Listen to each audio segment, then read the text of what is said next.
All in. All in. All in. All in. All in. To understand how two words All in. turned a New York Giants season going nowhere into a trip to the Super Bowl, you got to go back to the night before Christmas Eve. The Giants were 7-7, and they'd lost 5 of their last 6. I think there's some empty graves out there that people were digging for the Giants. There was definitely something missing. That night at a players' chapel meeting, We had a young guy come in and speak. He delivered one of the most timely messages that I've had, not only in my football career, but in my life. his name is Gian Paul Gonzalez, a 9th grade teacher and speaker in nearby Union City, New Jersey. He's friends with the Giants team chaplain who asked him to speak to the team. Were you nervous? Oh, yeah, definitely. Definitely. I mean, you go in a room and you see like Eli Manning in the front row, and then you see Justin Tuck, and you see these guys, and you're like, wow.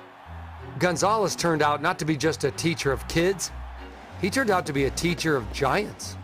He kind of put everything into 2 words, all in. He gave everyone poker chips, had everyone put their initials on the poker chip, and advised us to keep it with us. When you have something that you feel can't be beat, you know, what do? Throw it all in. The next day, the Giants whipped the Jets 29-14. Hand off Bradshaw. He's going to run right through a tackle. Touchdown Giants. Afterwards, We was all in today. Went to chapel last night, and our speaker talked about all in. And today, you know, you could just tell the Giants was all in. and before you knew it, All In had worked its way all around the Giants locker room. It's just something that became, you know, infectious, wanting to give more effort, wanting to stay behind and watch more film. Ever since then, everybody, all 53 guys, 46 on game day, they're all in. The next week, they beat the Cowboys, punching their playoff ticket. The New York Giants are the NFC East champions. Then the chaplain again sent me a message and said, you wouldn't believe this, but they made towels for the game. It's not about individual, it's just everybody being 100% dedicated to the team. Then they dismissed the Falcons at home in the first round of the playoffs, and a week later, they went into no less than Lambeau Field and shocked the 15-1 Packers. The New York Giants have eliminated the #1 seed Green Bay Packers. They're all in. The chip is a chip, but, you know, it's our minds, you know, that are powerful. What's going to give you that extra edge? What's going to give you that extra push? And that's new since you dedicated yourself to All In. You know, I don't think I was giving it 100%. I might have been giving it 90%. But now I think, you know, for the last 5 weeks, I've been definitely giving it 100%. The 49ers in San Francisco, the NFC title game, jackpot. The Giants in overtime have won the NFC championship. All the way down, you know, to the custodians, to the cooks that we have here within the facility. And when I say all in, I really mean they're all in. You came up with it. Doesn't that feel great? It does, but I know it's a lot of tribute to their hard work. If you win this Super Bowl, what will you do with the chip? I'll probably frame that chip, you know, in all honesty, and make sure I keep it by me, you know, at all times. I'll probably keep it next to my Super Bowl ring. Do you think you'll get a ring? I wouldn't turn one down.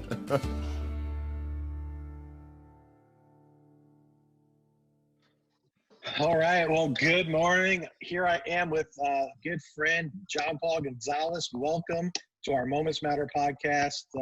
John, just thanks for being here with us today. Why don't you tell me a little bit about yourself and what you do? Definitely. No, it's such a privilege to be able to be on. And, you know, once you had told me a little bit about this and, you know, what you're doing and what it really meant, you know, it was something that really impacted me, just as your life has impacted me. And once again, Gian Paul from Union City, New Jersey, born and raised here, went to school locally around the area, was blessed with the ability to then go on and play professionally in Los Angeles with basketball, but you know, chose, you know, after prayerfully considering, came back home, started becoming a 9th grade world history teacher. And now, as God would have it, I do a lot of speaking, both corporately and then also for schools, but also work as a chaplain for the New York Football Giants. And that is cool. And you've got a great story on how God has led you to the Giants and how that all started. But before we jump into that, tell me a little bit about, because it didn't start with football with you, it actually started with basketball. Yeah. Correct? Yeah. So tell me a little bit about, I know you played for Montclair State, Yes. and, you know, I would say crushed it at Montclair. You know, so tell me a little bit about that, and then maybe your journey following your college years. Yeah, you know, honestly didn't expect the whole basketball thing to happen, you know, because my dad played football. He was a free agent with the Raiders and everything, but, you know, started playing locally at Manchester Regional, right outside of Wayne, and, you know, was able to do well, but wasn't highly recruited, you know, at Division I level, things of that nature. And so went to local Montclair State, Division III school. And honestly, I was a little disappointed because, you know, I wanted to be able to play in March Madness, you know, all that Sure. stuff. But God had other plans. And, you know, looking back on it, I wouldn't change them for anything. And so just went to Montclair State and just stayed faithful where he put me, trying to be the best, you know, student athlete I could be. And God saw it fit that senior year, was blessed to be a first team All-American, and didn't expect it, but got a call to be part of a tryout for all the universities and colleges that didn't make the NCAA tournament that year. So guys from Rutgers were there, Monmouth University, Princeton, etc. And I was one of the last 5 names chosen. And before I know it, was chosen to get on a flight, fly out to LA, and take part in the NBA Summer League. How cool! What an incredible opportunity, and you know, not many people can even say that they've done that much in life. You know, I've always aspired to be a basketball player myself, standing at a whopping 5'8" tall. You know, but was not in the cards for me either. But so you leave Montclair and you kind of start a thing with some friends, right? And it's starting to gain some momentum and make some impact. You know, why don't you tell us a little bit about that? Yeah, you know, I'll say it was midway through my senior year, right before we were going to start the basketball season. I was invited to be part of this thing. I'm, you know, dating myself a little bit, but I think some of your listeners remember there's a group called And One, and they did a lot of street ball and these mixtapes, and it became a whole entire, like, I guess you could say a fad or a culture kind of thing. And the whole premise was that there was a group of these really elite players, and they would bus into a city and they would do these things called open runs, where they would invite all the best players from the city to come out, and they'd play against them in a heated contest. And it'd be like And One versus Chicago or And One versus New York. And I was invited to play in one of those games. And I remember being there, and after the game finished, of course, the crowd's really excited. So everyone runs out in the court and, is just really excited about the players and signing autographs and signing headbands, everything that you touched, kids wanted if you played well or you did a good dunk, whatever it might be. And I remember just standing there thinking, man, this is fun, but basketball could really be used for something bigger. This is not, for it just to be about, autographs and getting, guys getting phone numbers of girls and it just being a quick popularity thing and then on to the next city. God started doing something in my heart where it really felt like, hey, listen, I gave you this talent and ability to, to dunk, to play well for a reason. And it's not just to get in the paper. It's not just, to possibly make it a career afterwards. And that started working on my heart. And so, upon coming back from LA, I know, hey, social media is a tool, and it can be used for negative, but it can also be used for good. And I just started sending out messages to, honestly, guys I had played against in college, rival teams like Ramapo, William Patterson University, and just saying, hey, I have this idea. You let me know if you want to do it. We're friends on Facebook. I've seen you post some stuff. It seems like, you have faith in Jesus Christ as well. Would you want to use basketball for something more? And I said, the only place that's allowing us to do that is juvenile jails. Would you want to go to juvenile jails and start playing basketball, and then we could share our testimony afterwards? And I wasn't sure the response I was going to get, but, you kind of just put it out there and hope you're not the only one. But it was amazing to see, God work in their hearts and minds as well. And they said, yeah, definitely, I'm in. Definitely, I'm in. And before I know it, it went from 2 of us out of jail to 4 of us to 6 of us to, next thing I know, we're going to jails, and then schools begin to open their doors, and they're like, yeah, I know, we know you're Christians, but, we really need this here in Eastside High School, so will you come and, do a game against the teachers and students, but then you can share them between each quarter, things like that. And it just became something that, I never expected, just being able to use this tool of basketball, this bridge, if you will, to be able to communicate, Christ's love, Christ's hope, and in a fun way, in a powerful way, in a way that really encouraged a lot of even young student athletes at that time to say, wow, like, that's something I want to be a part of. which was really fun to see. What an incredible story. I'd like to unpack that a little bit with you, because the question that comes to my mind is why juvenile jails? With the popularity that you had, the circles you're running in, understanding God's calling you to do something greater than with the talents. Well, why start with a juvenile jail, and then maybe where it's led you after that? Yeah, honestly, Danny, it was two reasons. The first, in a light way, is they're the only ones that would open their doors to us. They said, hey, we have kids, they're not going anywhere, and we're not going to require a certificate or anything like that, just a background check. And secondly, it was a trip that I went on with you. I remember I was going into, and this is even going back before senior year, freshman year, I just finished at Montclair State. I just finished at Manchester Regional, and I was getting ready to go to college for the first time. And I was a last second edition. I remember I had to meet with you privately to be part of something called Royal Family Kids Camp. And, it was something where, I want to be a part of it, but my summer was kind of booked, but it opened up that it was that exact last week of August.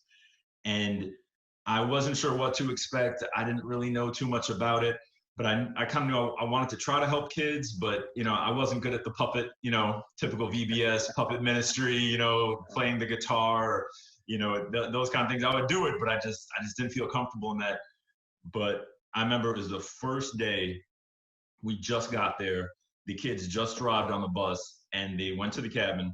And as it was, you were all kind of assigned a kid or two kids, and we just went into the pool. And there was something that happened where a kid, he was kind of, being a little unruly. And honestly, I remember just seeing your example of loving him, but at the same time, not compromising on the standard. And at that point in time, I was kind of conflicted, because I was like, okay, well, if I want to love people, then that means I just let them do whatever they need to do, or whatever they want, or then I'm just really tough on them from, the background I had as a kid. But you modeled Christ's love doing both. That, I love you, but at the same time, I'm not going to allow you to do that, because I know the harm it's going to bring. And because I do love you, I'm going to tell you, here's the boundary, and this is how we're going to abide by it.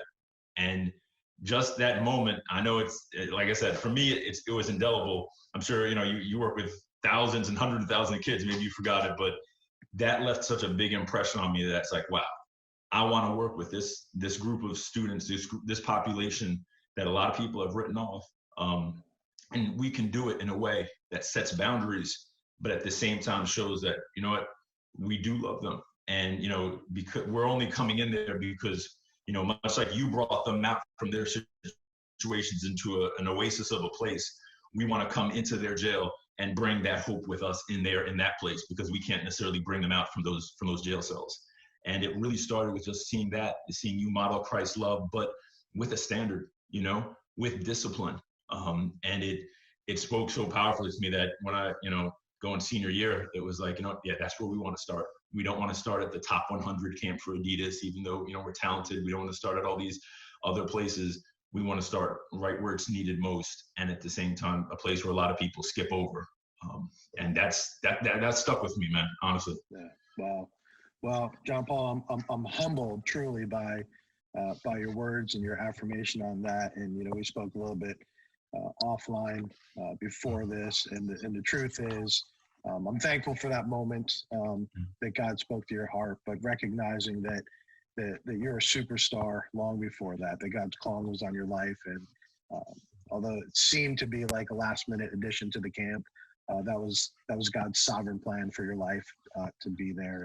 And you were destined to do great things with or without that influence of that moment that I had to be part of. But I appreciate your kind words. And Royal Family is a great organization. Yeah. And in fact, Monday we'll be filming one of these with the founder, Wayne Tesh.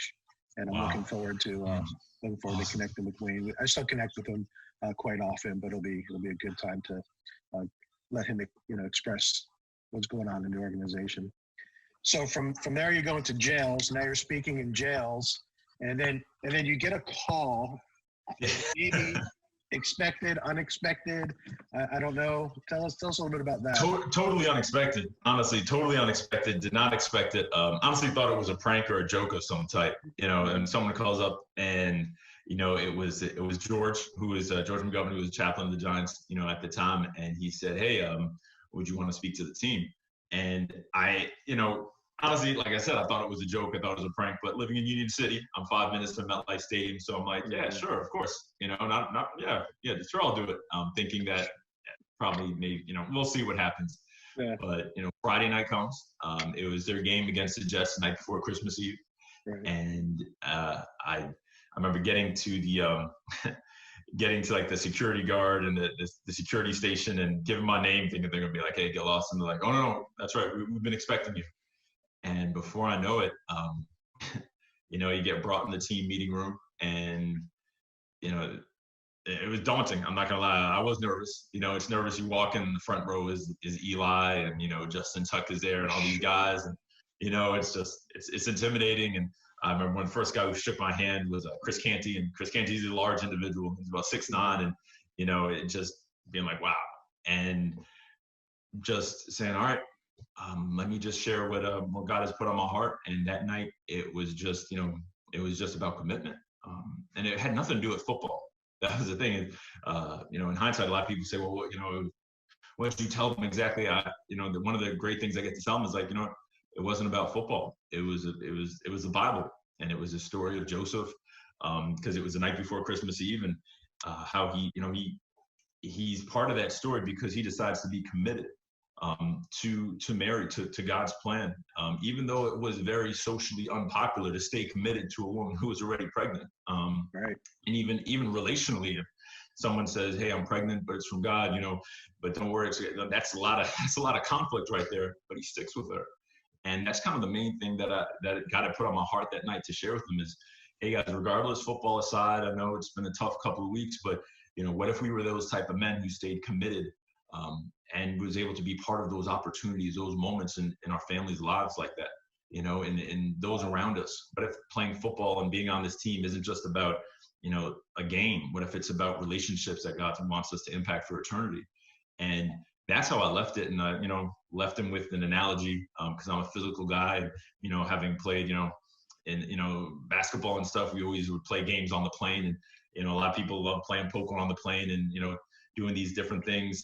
And I said, guys, that feeling when you push your chips in the middle of the table and you say, what do you say? You say you're all in, you're willing to give everything. And there's a lot of risk in that, but you're willing, you're done playing games, going halfway, hoping it's going to work out.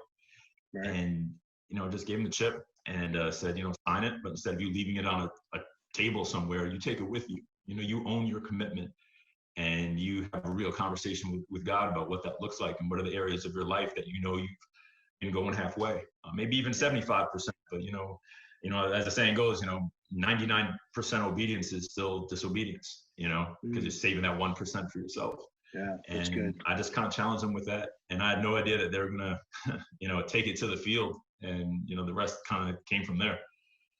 Yeah, and they weren't having. It was 2011, and they weren't having the best season. Right? From what I remember, they were about 5-5. Yep. They had just lost a bunch of games in a row, and they played the Jets that week. They went on to beat the Jets, and then the string of wins kept coming, and that was the year that they made it to the Super Bowl. Played the Patriots and won the Super Bowl. So what a and I know that had an incredible catalyst moment for many of the players. I'm going to come back to what you said about being all in just a minute, because I think that's going to be really important for our listeners today.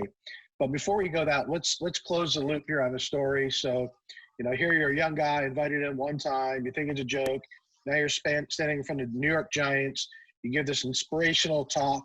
It propels them in some part to the Super Bowl. And now, what is your role with the Giants? Now I'm the chaplain.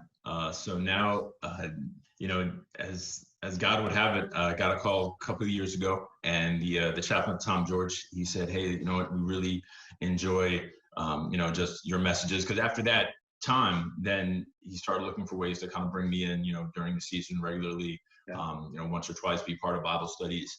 and, you know, really get to know the guys in a way that wasn't just like kind of like a one-off thing. And he said, hey, you know, I definitely looking, you know, and seeing that, you know, it seems to be that God is giving me a lot of favor with these guys. And in this arena, you know, would you ever consider, you know, becoming the chaplain? And, you know, I said, no, honestly, I'll pray about it. And then it became a process. And in 2015 was the first year that became a chaplain with the team, you know, kind of just in a full capacity. It's everything from, you know, traveling with the team for every, you know, away game, and chapel is usually the night before games. And, you know, it's once again, unexpected. You know, if someone said to me, hey, you know, is your goal to become the chaplain of the Giants? I would say no. You know, all honesty speaking, man, I grew up a Dolphins fan. So it wasn't even like one of those, you know, dream job type of thing. Like, oh, you know, no, just big Dan Marino guy. But, you know, it's been a privilege just to serve and to be able to be there for guys. You may have just bumped the listenership up here, down here in Florida, you know, mentioning that you were a Dolphins fan. Well, that's great. Well, you know, I think it's, again, God's journey for your life, His sovereignty, His plan has brought you to where you're at. But I want to circle back with the all-in thing, because, you know, it was a timely word for the Giants being in the season that they're at. I think the application that you made around Christmas time using Joseph is brilliant, ties it in. But there are a lot of families right now that I would say maybe just aren't all in. You know, when we look at some statistics across the board, you know, what percentage of Christians in a state actually attend church, how many families are doing devotions together or praying together at home, those numbers are really shockingly kind of low. And, you know, so what roadblocks would you say are out there from preventing people from going all in? Wow. Yeah, no, that's a great question. I would say, you know, I kind of see a number of them. And it kind of almost happens in stages. You know, I would say, you know, the first one is just this fear, you know, is just this prevailing fear that if I make that commitment, you know, if I decide to give everything I have per se, and I do it in a public way, you know, and I do it in a way that kind of announces, hey, this is who I am. This is what I'm going to do. You know, we have that fear of, you know, well, what if it doesn't work out? And then all of a sudden everybody sees it doesn't work out. Everyone sees me stumble, you know, everyone sees me fail along the way. I remember it being said that, you know, people aren't really scared of failure. They're really scared of people seeing them fail. And I think there's a lot of truth in that, you know, you think of, you know, what occupation should you really be scared of failing? You know, firefighter, you know, soldier, you know, really life-threatening situations. Most of the time it's just this idea of keeping a societal face, keeping this, you know, this impression that we have it all together. And so I think there's a little bit of intimidation in there to do that. And then everyone also knowing you're doing that. And then from there, it kind of goes into the idea that when it starts getting a little difficult, just the idea of looking for another reason why it's not working out outside of ourselves. I know for myself, you know, when I got out to LA, it was interesting. The first workout they had us do was they brought us in a room with no equipment, no weights, no barbells, no benches, nothing. And I could lift pretty well. And so I was a little disappointed because I thought it was going to be a place I was going to show off a little bit. But they said, no, all the workouts we're going to do from here on in are body weight, because we don't want to see how much you can lift. We want to know that you can lift yourself. And it was almost this mental thing we would do every day. They would put 5 minutes on the clock and we had to do push-ups for 5 minutes straight. And it was just this idea of really ingraining in our heads, besides just our physical training, of, hey, listen, your ability to impact this team is going to be based on your responsibility to yourself. And you being able to lift yourself in times when the coaches get on you. And that it's not the coach's fault. It's the responsibility of like, hey, how can I get better? I don't need a coach to push me to get better. It's something I want to do because that's who I am as a member of this organization. And that really stuck with me. I think a lot of times, it's very easy. And I know it's a temptation for all of us to look for other reasons why I'm not the father I want to be. Well, that's my wife's job, or my son would, if he just get his act together, or my daughter, if she would just, and it's really like, no, how can I impact the situation? Am I giving my best? Because I can expect others to if I'm not. And I'd say it's kind of those two prevailing things. And then lastly, I'd say one of the things is just the ability to kind of take it just one step at a time. We think of huge wholesale changes that we have to make, and that's why resolutions really don't work. in the new year, because we think about huge changes, and really it's kind of those little those little things we do every single day that can impact it. It's the consistency. Yeah. Right. Yeah. Just put one step in front of the other and keep going. In the sports world, there are major repercussions for failure, right? It's there probably is no more competitive industry on the planet, and there's probably 10,000 people waiting to take your spot and wanting you to fail. But in parenting, there's no option for failure. There's no one waiting to take your spot as a father. And you've got two, and you've got a new one, a brand new baby, right? Just a few weeks old. Congratulations on that. Thanks. So you're right in the throe of being a parent, and so when parents get a little bit afraid to fail, there's a lot more on the line than maybe a job, because we had spoken offline earlier that a lot of the players, they have kids at home, and they're on the road a lot, they're traveling a lot, and it's just a tough tension, so as a dad, how do you navigate between the busyness of your schedule and being a devoted husband and father, and not failing to do the things that are important to you in life? I would say, that's something I'm, with God's help, always trying to maintain, those boundaries, and be very, very jealous at guarding, those times with my family. And, honestly, in all honesty, I'm not a huge planner, going into things. It's not my default nature. But I'd say one of the things that has helped me, I personally would like to hear your perspective on it. Being able to, share this with a number of the players on our team, because I know that a lot of them have young kids.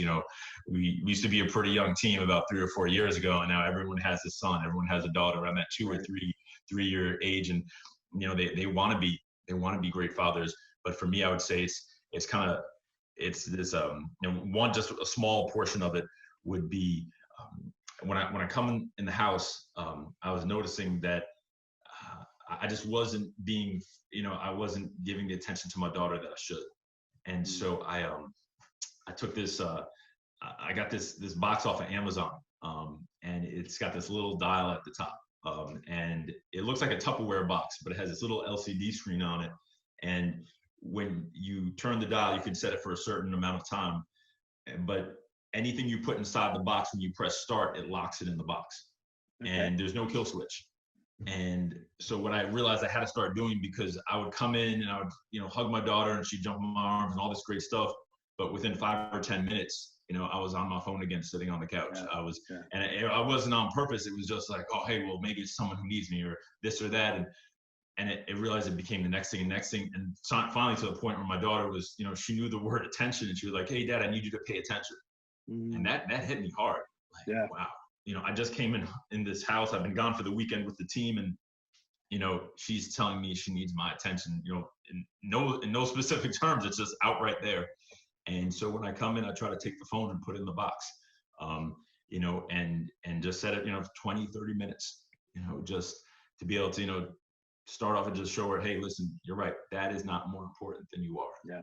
And show that she has, she has that purpose. But I'd love to get your take on it, and how do you think, we can be, the men and the fathers God has called us to be, with the years of experience you have, especially when, the time is tight, when we only get one off day, full day. And even then, if you're injured, you might have to go in early for rehab or whatever it might be in the morning. How do you do that so it's not just a part-time dad and just say, oh, well, in the off season, we'll have a really great vacation? What would be your advice? Well, that's great, Gian Paul. For me, we use this concept, and I keep one, and a lot of our listeners will be familiar because they've heard me say this, but I keep this marble jar with me at all times. This is actually a very small version of the marble jar that I have, that I use when I travel. And And it does go in my car. And when I take quick corners in my little convertible, I have marbles all over the floor. And I have to get them and put them back in the jar. So I'm still learning as well. But what these marbles represent is this, is that from the time that your child is born, now how old's your youngest? Just 3 weeks? Yeah. 3 weeks old. So you're right at the early stages of this. You know, we said earlier, it's the stage where nobody sleeps and we wear spit up as an accessory, right? So you have 936 weeks from the time that your child is born until they graduate high school. Now here's what I know as a father, and I don't have the schedule and the intensity as a professional athlete, but my life does get busy. All of our lives get busy. And I know that this week, I'm not going to get everything right. There's just no way that I can do that. You know, like you mentioned earlier, and I think a big part of it is we come home and we just have a tough time disconnecting from the day. Yeah. So out of the 936 weeks, I know that I'm not going to get everything right. Not even going to try to anymore. But when I pull a marble out of the jar and I say, okay, this was the week that I just spent, and I can look at that and say, well, what did I do this week that really made a difference in the life of my children as it is pertaining to helping them in their journey of faith? Because there's nothing more important than that. Wow. So that's a good visual for me in saying, okay, what did I do this week?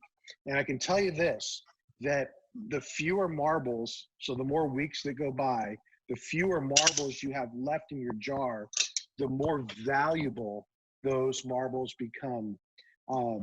This is a timely discussion for me because my oldest daughter turned 18 yesterday and is graduating high school, which means her marble jar is empty.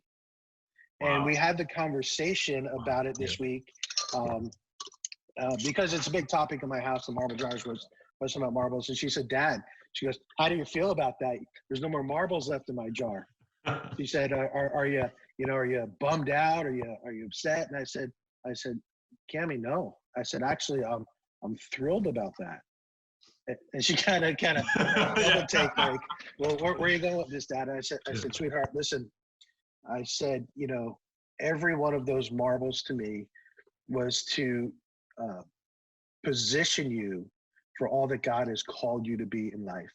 And you have become such a beautiful woman of God with a heart after Jesus that I couldn't be more proud. And I said to her, Cammie, when I look at the marbles that have come out of your job, only by the power and help of the Holy Spirit and by the involvement of your mother, I could say mission accomplished. I said, I couldn't be more proud of who you are. And she really does love Jesus. She's got a heart for worship. I was telling you earlier, just this past New Year's Eve at 17, she said, Dad, would you be okay if I went to Atlanta, Georgia for New Year's Eve? And I'm going, oh my gosh, like, oh, we're starting this. And she said, well, it's the Passion Conference, and there's going to be 65,000 young adults that are ringing in the new year, and I want to be part of that. And how do you say no to something like that? And so when I look at the marbles that have come out of my jar, and I look at the person that she's become, I say, bless God for that. And I would say to you this, that you're on the right path. I love those little boxes. A lot of people use them at the dinner table. I think it's a great idea. But the big thing, I think, is just being intentional in everything that you do. You know, in your line of work, intentionality and focus has to be, top in the priorities, right? Oh, yeah. If the players aren't intentional about what they eat, what they when they work out, their film, everything, then they're just not going to be a good player. Yeah. If they're not intentional about how they live their lives, they're just not going to live to the fullest. And it's the same thing as parenting. If we're not intentional in the way that we parent, then there's just no way when our marble jar is empty that we can expect that our children will become the person that we hope to. I tell a lot of parents this, and this would be a great exercise for you and Liz, your wife. You know, take a notebook, piece of paper, a journal, and write down 5, maybe 6 characteristics or qualities that you'd like to see developed in the life of your children by the time they turn 18. So do you want them to be generous? Do you want them to be loving? Do you want them to be worshipers? Do you want them to be godly? Whatever those things are, okay, write those down and then live them out. Because because your children are going to see that in you, and then that's who they're going to become. If we start with a blank slate and we get to their 18 and they're not generous and they're not worshipers and they're not godly, well, it's because we've not taken the steps along the way to create a playbook, if you will, to guide and mold them to get to the place and position them to live into all that God's called them to do. So that would be my thing is, you know, notice the time that you have and be intentional with the time. So it's not about quality time. It's about that quantity time. You know, your daughter, she noticed that even when you were there, you weren't there. Yeah. You know, so it's just that intentionality. I love that. That's so powerful. That is so powerful. Well, I plan on hearing from you today, and but I'm glad we got to talk about that. Oh, thank you, man. Thank you. Yeah. So we got parents that are hitting roadblocks, and what advice would you say over all of your years that maybe as someone has given to you, because you're out there speaking not only for the New York Giants as Chapel, but I've seen you do TED Talk, right? And you've done Walmart, and you've done major corporations and a lot of the major corporations. So you're constantly out there communicating a message that's changing people's lives, that's making a difference, and giving advice to them. But I'd love to know from you, what's the best advice that someone has ever given to you that's impacted your life? Wow. Not to put you on the spot. Yeah. There's been a lot. I'd say for me personally, you know, especially, you know, kind of going back a little to what we talked about, you know, a lot, you know, the turn of being committed to, you know, to what God puts on our lives is obviously just understanding that we're not going to get it perfect. It's not going to just boom, oh, I'm all in, and then everything works out perfectly. And I would say probably the legacy of my grandfather was probably something, and just the words that my father gave me regarding him. My grandfather was a police officer in Havana, Cuba. You know, if you know your history, you know, during the 1940s, by the late 1950s, Cuba's about to change. And unfortunately, he was put in political prison by the new regime that took over for committing no crime. But he would talk about, you know, the times in prison of being put in a cell that was 4 feet by 4 feet. And, you know, just even being there, sometimes they would be blindfolded and let out in the yard and, you know, put in front of a firing squad, but they didn't have real bullets. They had blanks because, you know, the goal of the leaders of the regime was not to kill them. It was to break them mentally. He eventually was put on one of the last planes to the United States, ended up in Union City, New Jersey, because Cubans kind of went to either Miami, Florida, or Union City at the time. There's still a lot of good Cuban restaurants here in Union City, but I remember the advice I got from him was just, you know, it was simple. And I didn't understand it for a while. It was be a shark. And I didn't totally understand what that meant for a while, but, you know, in studying sharks and in going to the aquarium and understanding them better, you know, the amazing thing about a shark is the #1 predator in the whole entire ocean, but its main weapon it loses every single day. Its main weapon are its teeth, and it's, you know, the teeth aren't held in like our teeth are. They're held in through cartilage. So every time a shark bites something, the teeth literally fall out of its mouth. And the thing, though, is a shark doesn't just have one row of teeth. It has 5 to 7 rows of teeth, usually in its mouth at any given time. And when one tooth falls out, whether it bites the right thing or the wrong thing, another one starts moving from the back row and replaces it within 24 hours.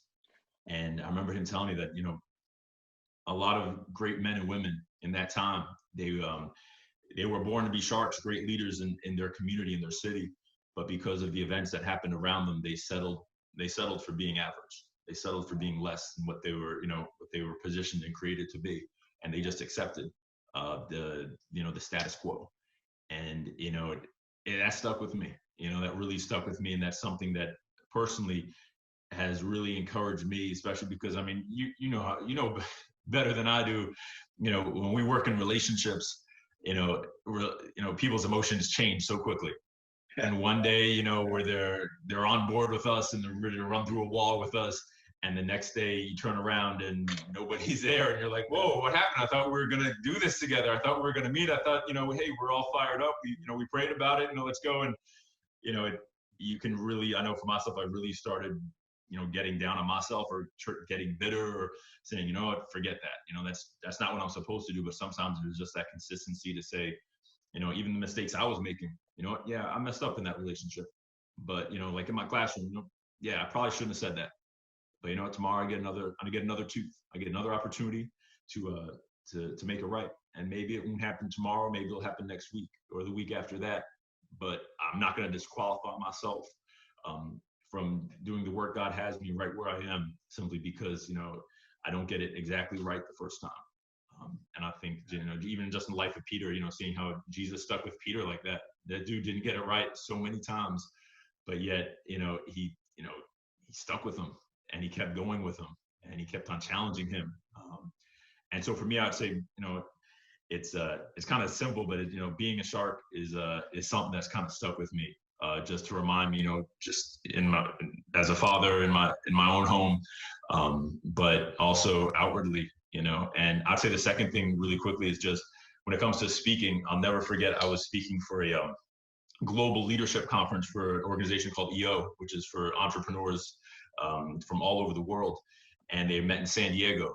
And I remember being really nervous. And there was a guy backstage who said, hey, are you okay? And I was like, yeah, I'm just nervous, And I remember he said something to me. It was a guy, Ken Robinson. And he said, before I ever take a stage, I always think of four things.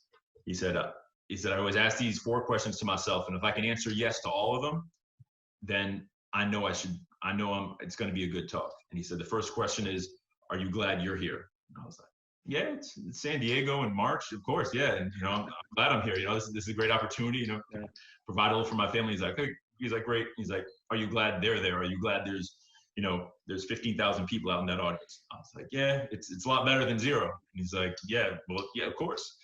And then he's like, do you know what you know?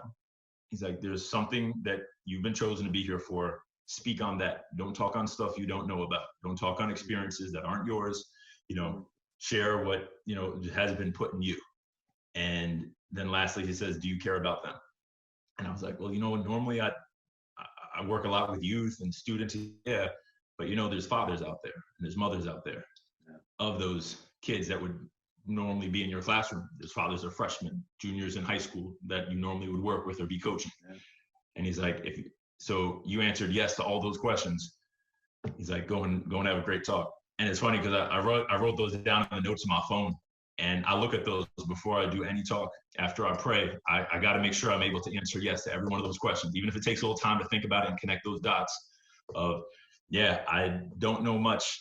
Speaking for a power plant committee in Zuma, California, and I don't know much about power, thermonuclear energy, or anything like that. I mean, it was an amazing lesson. Got some analogies to take home and use in chapel, but it was just having to answer those four before I walked in front of the scientists and the committee, being able to say, you know what, yes, I'm glad I'm here. I'm glad they're there.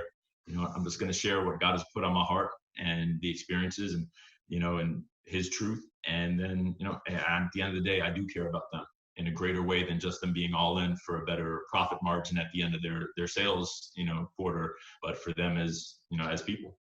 Yeah. Wow. There's so much in what you just said. I wish we had all day to unpack that, but just so good. I'll be writing those four things down as well and carrying them with me, before I have conversations in front of groups of people too, because there's just power in those words. And I love that the analogy of just be a shark, just be a shark, just do what it is that God has called you to do, and to do it with everything in you. And I think the principles in that can just transcend, from the workplace to the home to the family in every part of it. So, well, man, can you just leave us with one word of encouragement? Yeah. I know that was a lot of encouragement you just gave us, right? But if you were in front of the Giants today and it was game one for this season coming up, what would you say to them? And what would that mean to us? Give us encouragement. Yeah. I would say, just, I think I've been encouraged just in our talk about the intentionality that we spoke about. I mean, we spoke earlier offline of just being intentional with the time we're given, just like David prayed, Lord, teach me to number my days. And I know in this time we can lose track of the days, very quickly due to, a lot of circumstances that are happening. And so for me, I think it's just really, I was really challenged by what you shared of just being intentional about it. And one of the things that I've really taken with me is just this concept.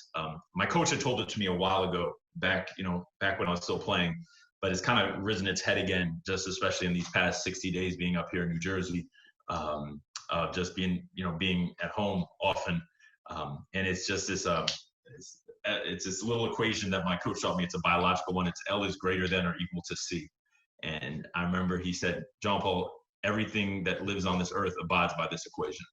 And I didn't totally exactly know what he meant. I wasn't the best in algebra or, chemistry, but he said C stands for change and L stands for learning.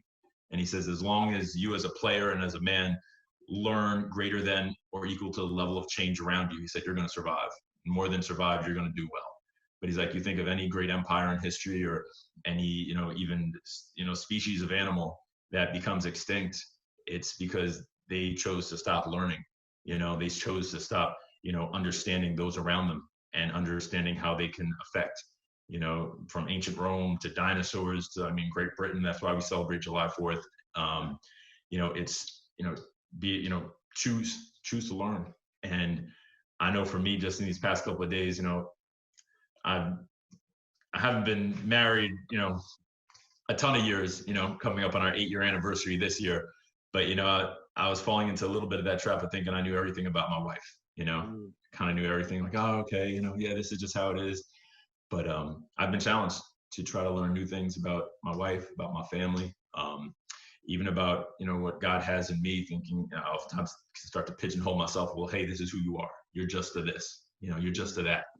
And it's like, no, let's use this time to learn, because maybe there's things coming out of this that I want you to be a part of, but who are you to disqualify yourself because you simply kind of pitching your whole self into just one area or situation. Yeah. And so I'd say that's something that has encouraged me. It's challenged me.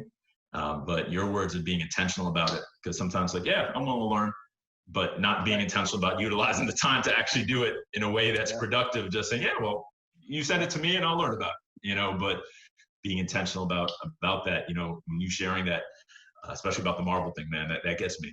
That gets me because I'm at that front end, man. I'm at that front end with my daughter at 3 and my son at 3 weeks, man. And I want that. And I can't expect through osmosis, they're just going to be, great men and women of God. It's got to be that, man. Thank you so much for that. Oh, you're welcome. So for those that want to write that equation down, give it to us one more time. L is greater than or equal to C. So and learning is greater than or equal to change. Yeah. And as long as we, abide by that, we can't stop change. It's going to happen all around us. The way the earth is spinning right now and its axis, it's changing all the time, but we can impact how much we're going to learn. And if we're going to be open to learn. And I find the toughest thing about learning, at least with my students, is always, in order to learn, you have to admit you don't know. And, how it is. We rather make up an answer than actually admit to someone we don't know. In our society, that's actually seen as being, smart or savvy to be able to make up an answer and get away with it, instead of actually saying, hey, no, I don't know, but I'm willing to find out. And I found that the people we respect the most are usually the ones that have the humility to say that. Yeah. Well, it's so good. So good. Well, thanks so much. I have to say, in wrapping it up, a few takeaways here. I love the L is greater than or equal to C. I think that is something that we can all just improve on in our lives, grow from. I love that we need to be sharks, that God's created us with a purpose, and let's go out and be all that he's created us to be, and then just be intentional in everything that we do, right? Things won't just happen by accident. It's got to be purposefully thought through. We've got to have a playbook for life in everything we do when it comes to our marriages, our families, parenting, our work, being intentional.